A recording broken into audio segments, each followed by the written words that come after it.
ఆ మధ్య ఒక వీడియోలో నేను కూటమి పరిపాలన విఫలమైంది అని మాట్లాడితే ఒక పచ్చ బయర్లు కమ్మినటువంటి ఒక ఉన్మాది కామెంట్ పెట్టాడు. ఎవడు చెప్పారా నీకు పాలన విఫలమైందని అని. మరి అతను మళ్లీ ఈ వీడియో చూడాలని నేను కోరుకుంటున్నా. సాక్షాత్తు వాళ్ళ భజన చేసేటటువంటి, వాళ్ళ కోసమే పనిచేసేటటువంటి మరి ఆంధ్రజ్యోతి వేమూరి రాధాకృష్ణ గారు ఈరోజు చెప్పాడు. 6 నెలలు గడిచిపోయింది, ఈ ప్రభుత్వంపై సమ్మతి లేదు, అసమ్మతి లేదు. అంటే అనలేక అన్నాడనమాట. అసమ్మతి ఉన్నది, సమ్మతి లేదు అంటే అసమ్మతి ఉన్నట్టే. రాజుగారి చిన్న భార్య మంచిది అంటే పెద్ద భార్య చెడ్డది అన్నట్లే. 6 నెలలు గడిచిపోయింది, సమ్మతి లేదు, అసమ్మతి లేదు అనేటటువంటి మాటని తన వీకెండ్ కామెంట్లో నేరుగా వాడేశాడు వేమూరి రాధాకృష్ణ. ఆయన చెప్పినటువంటి విషయాలు గాని ఒకసారి మనం చూస్తే, చంద్రబాబు నాయుడు గారు అధికారంలోకి వచ్చినప్పుడల్లా కూడా ఏదో దీర్ఘకాలిక విజన్ తీసుకొస్తాడు. ఆ విజన్ దీర్ఘకాలికమైనటువంటి విజన్ ఎందుకు తీసుకొస్తాడంటే తానే శాశ్వతంగా తనను అధికారంలో ఉంచాలి అనేటటువంటి ఒక ఆలోచనతో చేస్తాడు. కానీ ప్రజలు వాటిని నప్పరు. దీర్ఘకాలికమైనటువంటి వాటిని తీసుకుంటే ప్రస్తుతానికి నన్ను ప్రశ్నించేవాళ్లు లేరులే అనుకుంటాడు చంద్రబాబు నాయుడు గారు. కానీ 5 ఏళ్లలో ఏమి చేశారనేదే ప్రజలు చూస్తారు. 5 ఏళ్లలో ఎన్నికలకు ముందు చెప్పినటువంటి మాటలేంటి, ఆ మాటల్లో ఏమి నెరవేర్చారనేదే ప్రజలు చూస్తారు. విజన్ 2047 అనేటటువంటి చంద్రబాబు మాట ప్రజలు పట్టించుకునేటటువంటి పరిస్థితి లేదు. ఎందుకంటే 2047 నాటికి ఎవరు ఉంటారో ఎవరు పోతారో కూడా తెలియదు.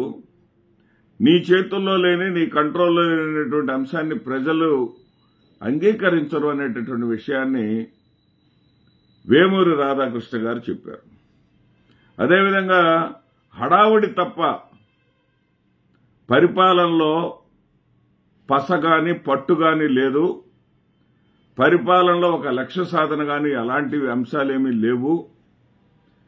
దానిని చెప్పడానికి ఒక మాటను కూడా, ఒక సామెతను కూడా వాడాడు ఆయన.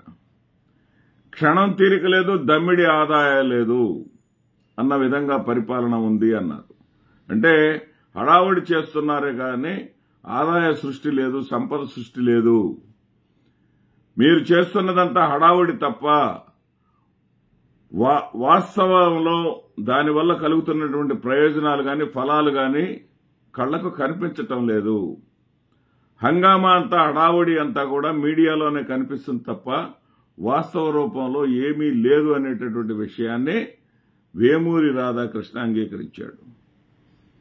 అంతేకాకుండా పాత వాసనలు పోకపోతే 2029లో విజయం ప్రశ్నార్థకమే.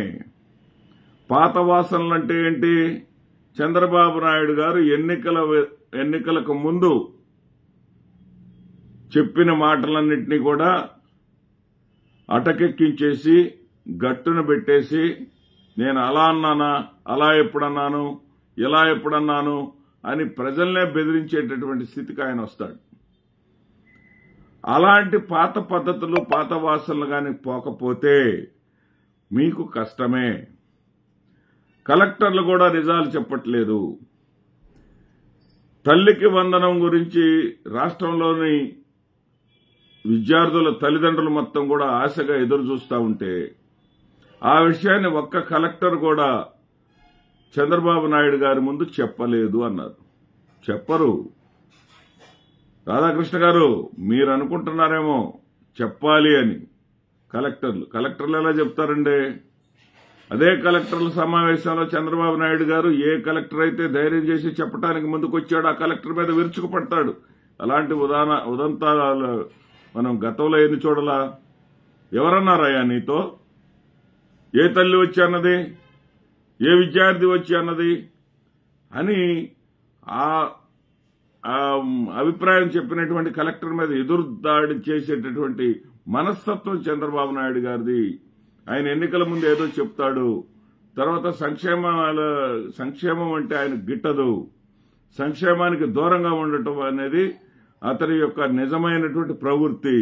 ఆ ప్రవృత్తికి వ్యతిరేకంగా మనం ఎందుకు వెళ్ళాలి, మనం ఎందుకు తిట్లు తినాలనేటటువంటి పరిస్థితుల్లో ఐఏఎస్ అధికారులు ఉంటారు. మామూలు అధికారులే చంద్రబాబు నాయుడు గారి మనస్తత్వం తెలిసినప్పుడు ఐఏఎస్ అధికారులకు తెలియకుండా ఎలా ఉంటుంది? వేమూరి రాధాకృష్ణ గారు అదేదో మీరేదో సలహా ఆయనకి చంద్రబాబు నాయుడు గారికి నేరుగా ఇస్తే సరిపోద్దేమో కానీ ఇలాంటివి ఇచ్చినందువల్ల ఏ విధమైనటువంటి ఉపయోగము లేదు. తర్వాత మంచికో చెడుకో తెలియదు కానీ ప్రజలు సంక్షేమానికి అలవాటు పడిపోయారు. మీరు సంక్షేమాన్ని అరకొరగా చేస్తే 2029లో విజయాన్ని ఆశించటం తప్పేనని చెప్పేసి మీరు మళ్ళీ ఇప్పుడు కొత్త పల్లవి అందుకున్నారు. ఇదే మాటను రాధాకృష్ణ గారు జగన్మోహన్ రెడ్డి గారు ఇస్తున్నప్పుడు ఏమన్నారు? పప్పు బెల్లాలు. అంటే అప్పుడు మీ యొక్క కాన్సెప్ట్ ఏంటంటే సంక్షేమాలు ఇచ్చుకుంటా పోతే సంక్షేమాలకు ఎలాంటి విఘాతం లేకుండా జరుగుతూ ఉంటే ఇటు అభివృద్ధి కూడా జరిగితే మళ్లీ జగన్మోహన్ రెడ్డి గారే వస్తారు. కాబట్టి ఈ సంక్షేమాలు ఒకవేళ చంద్రబాబు నాయుడు గారు అధికారంలోకి వచ్చినా గానీ ఈ సంక్షేమాలు కొనసాగించాలి. కాబట్టి ఆ రోజున సంక్షేమ పథకాలను ఆపేసేయాల. మీ కోరిక అది. సంక్షేమ పథకాలను ఆపేస్తే చంద్రబాబు నాయుడు గారికి ఒకవేళ అధికారంలోకి వచ్చినా ఆయన పాలన తేలిగ్గా ఉంటుందనేది మీ ఉద్దేశం. అందుకని అప్పుడేం రాశారు? జగన్మోహన్ రెడ్డి గారు ఇచ్చేటప్పుడు పప్పు బెల్లాలు. ఇప్పుడేమంటున్నారు? సంక్షేమం ఇవ్వకపోతే అధికారంలోకి వచ్చేటటువంటి పరిస్థితి లేదు. ఏ తర్వాత మీరు తేల్చిందేంటంటే భవిష్యత్తులో కూటమి ప్రభుత్వ పనితీరు ఇటు అభివృద్ధే కాదు, అభివృద్ధితో పాటు విజన్ డాక్యుమెంట్ అనేటటువంటి అనవసరమైనటువంటి అంశాలే కాదు, అవసరమైనటువంటి విధంగా ప్రజలకు తక్షణ ప్రయోజనాలు కనిపించేటటువంటి విధంగా కూటమి పనితీరు మారాలి. అదేవిధంగా ఎమ్మెల్యేలు కూడా వాళ్ళ సమర్థత కూడా ప్రదర్శించాలి. ఈ రెండు జరిగినప్పుడే 2029లో తిరిగి కూటమికి అవకాశాలు ఉంటాయని చెప్పేసి కూడా సెలవిచ్చారు. అదే సందర్భంలో నేను అనేక వీడియోలో గతంలో చెప్పాను, ఆ ఒక్కడిని అడ్డు తొలగించుకుంటే మనకు ఎదురు లేదు అనేటటువంటి విషయాన్ని. దాన్ని ఈ రోజున నిన్నటి ఆదివారం వేమూరి రాధాకృష్ణ కూడా ప్రదర్శించాడు. చంద్రబాబు నాయుడు గారు పరిపాలన హడావుడే చేస్తున్నాడు కానీ రాజకీయంగా చేయాల్సిన పనులు చేయడం లేదు. రాజకీయంగా ఏం చేయాలంటే ఇటు పరిపాలనతో పాటు ప్రత్యర్థిని కూడా ఇంకా కొల్లగొట్టాలి, ప్రత్యర్థిని లేకుండా దెబ్బతీయాలి. ఆ దెబ్బతీసేటటువంటి పనిలో చంద్రబాబు నాయుడు విఫలమవుతున్నాడు. రాజకీయంగా ప్రత్యర్థిని అణగదొక్కాలి. ఏ తర్వాత ఏదైనా ఏ కారణం వల్ల అయినా సరే జగన్మోహన్ రెడ్డి లాంటి వాడు మళ్లీ అధికారంలోకి వస్తే ఆ పాపం ముమ్మాటికి చంద్రబాబుదే అవుతుంది అన్నాడు. అంటే ఆ ఒక్కడు అడ్డు లేకపోతే మనం సంపాదించుకోవటానికి కానీ, ఇప్పుడు తెలుగుదేశం పార్టీ అధికారంలో ఉంటేనే కదా ఆంధ్రజ్యోతికి యాడ్స్ కానీ, ఆంధ్రజ్యోతిని మరి అసెంబ్లీ సమావేశాల్లో కూడా లోపలికి కెమెరాలు పెట్టుకుని వచ్చేటటువంటి పరిస్థితి ఉండేది. ఆంధ్రజ్యోతికి అపరిమితమైనటువంటి ఆదాయ వనరులు కలిగేది. కాబట్టి ఆ పాపం చంద్రబాబు నాయుడుదేనంట. ఇది ప్రజాస్వామ్యం ఉన్నటువంటి స్పృహ కూడా లేదు ఆయనకి. ఏంటంటే ఆ ఒక్కడిని అణిచివేస్తే, అలాంటి నాయకుడు జగన్మోహన్ రెడ్డిని అణిచివేస్తే, కేసు గతంలో కూడా కన్నా లక్ష్మీనారాయణ గారు అన్నారు 29 సార్లు ఢిల్లీకి వచ్చాడు ఆయన. ఢిల్లీకి వచ్చిన ప్రతిసారి జగన్మోహన్ రెడ్డి గారిని ఎప్పుడు అరెస్ట్ చేస్తారు, జగన్మోహన్ రెడ్డి గారి ఆయన్ని తిరిగి ఎప్పుడు జైల్లో పెడతారనే విషయాలే తప్ప ఆంధ్రప్రదేశ్ రాష్ట్రానికి సంబంధించినటువంటి ప్రయోజనం కలిగేటటువంటి అంశాల మీద ఏ రోజు కూడా ఆయన మాట్లాడలేదు అని చెప్పేసి ఇప్పుడు తెలుగుదేశం పార్టీలో ఉన్నటువంటి అప్పటి భారతీయ జనతా పార్టీ అధ్యక్షుడైనటువంటి కన్నా లక్ష్మీనారాయణ గారు చాలా స్పష్టంగా చెప్పారు. ఇప్పుడు రాధాకృష్ణ గారు అదే చెప్తా ఉన్నారు. ఈ అభివృద్ధి, ఈ సంక్షేమం ఇవన్నీ పక్కన పెట్టండి, ముందు జగన్మోహన్ రెడ్డి గారిని అనే ఆయన్ని జనంలో తిరగకుండా చేయండి, జగన్మోహన్ రెడ్డి అనేవాడు గురించి జనం ఆలోచించకుండా చేయండి. అంటే ఈ రోజున స్పీకర్ గా ఉన్నటువంటి వ్యక్తి ఆ రోజు మాటలన్నా ఓడిపోయాడు కానీ చావలేదు, 11 సీట్లకు పరిమితమయ్యారని మనం మిన్నకుంటే సరికాదు. ఆయనకు 40% ఓట్లున్నాయి, అపారమైనటువంటి సైన్యం ఉంది. మరి అదేవిధంగా అతనికి పట్టుదల ఉంది, ధైర్యం ఉంది.